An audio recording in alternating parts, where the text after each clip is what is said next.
സന്നിധിയിൽ ഞാനിന്നു കുമ്പിടുന്നു.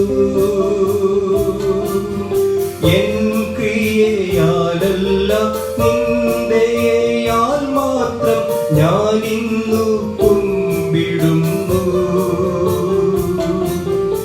എൻ ക്രിയയാലല്ല നിന്റെയാൽ മാത്രം ഞാനിന്നു കുമ്പിടുന്നു.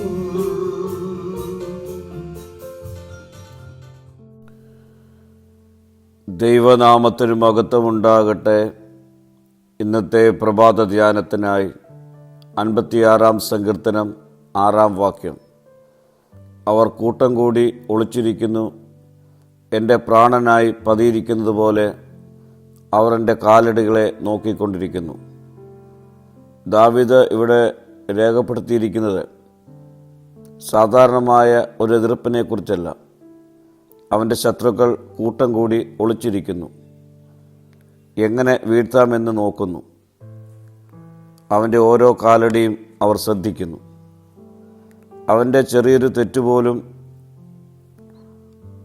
അവർ അവസരമാക്കുവാൻ കാത്തിരിക്കുന്നു. ഇത് നമ്മുടെ ജീവിതത്തിൽ സംഭവിക്കാം. ചിലർ നമ്മുടെ വിജയത്തെ നോക്കുന്നു, മറ്റു ചിലർ നമ്മുടെ പരാജയത്തെ കാത്തിരിക്കുന്നു.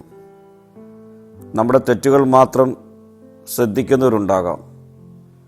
എന്നാൽ ഇന്നത്തെ വചനത്തിൻ്റെ വലിയ ആശ്വാസം, മനുഷ്യർ നമ്മുടെ കാലടികളെ നോക്കിക്കൊണ്ടിരിക്കുമ്പോൾ ദൈവം നമ്മുടെ ജീവിതത്തെ നോക്കുന്നു.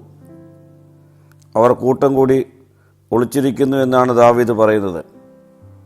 നമ്മുടെ എതിരാളികൾ എവിടെയാണെന്ന് നമുക്ക് അറിയത്തില്ലായിരിക്കാം.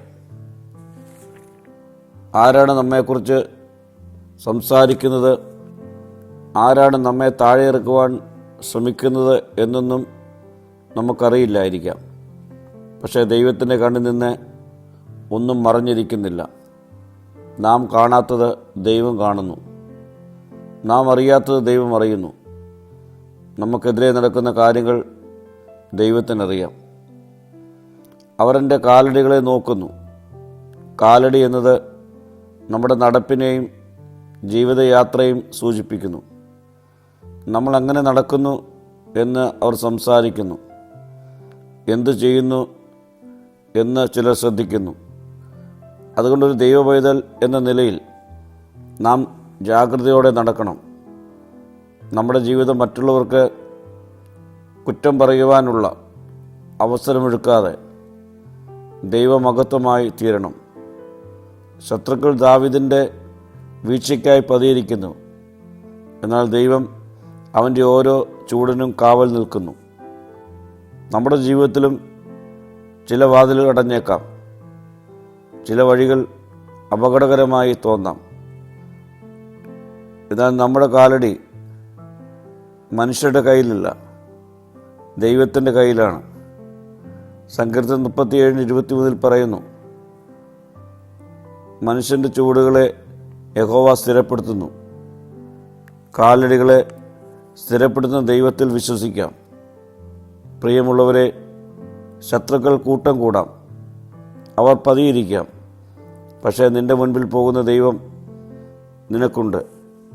നിൻ്റെ പിന്നിൽ കാവൽ നിൽക്കുന്ന ദൈവം നിന്നോട് കൂടെയുണ്ട്.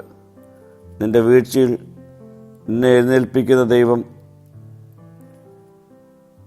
നമ്മുടെ കൂടെ ഉള്ളതുകൊണ്ട് ദാവീദിനെ പോലെ നമുക്കും പറയാം, ഞാൻ ഭയപ്പെടുന്ന നാളിൽ ഞാൻ ദൈവത്തിൽ ആശ്രയിക്കും. പ്രാർത്ഥിക്കാം. കർത്താവേ, എന്നെ ഭയപ്പെടുത്തുന്ന ജീവിത സാഹചര്യങ്ങളിൽ നിന്നിൽ പൂർണ്ണമായി ആശ്രയിക്കുവാനുള്ള കൃപ എനിക്ക് നൽകണമേ. മഹത്വം നീ എടുക്കണം. യേശുവിൻ്റെ നാമത്തിൽ തന്നെ. ആമീൻ.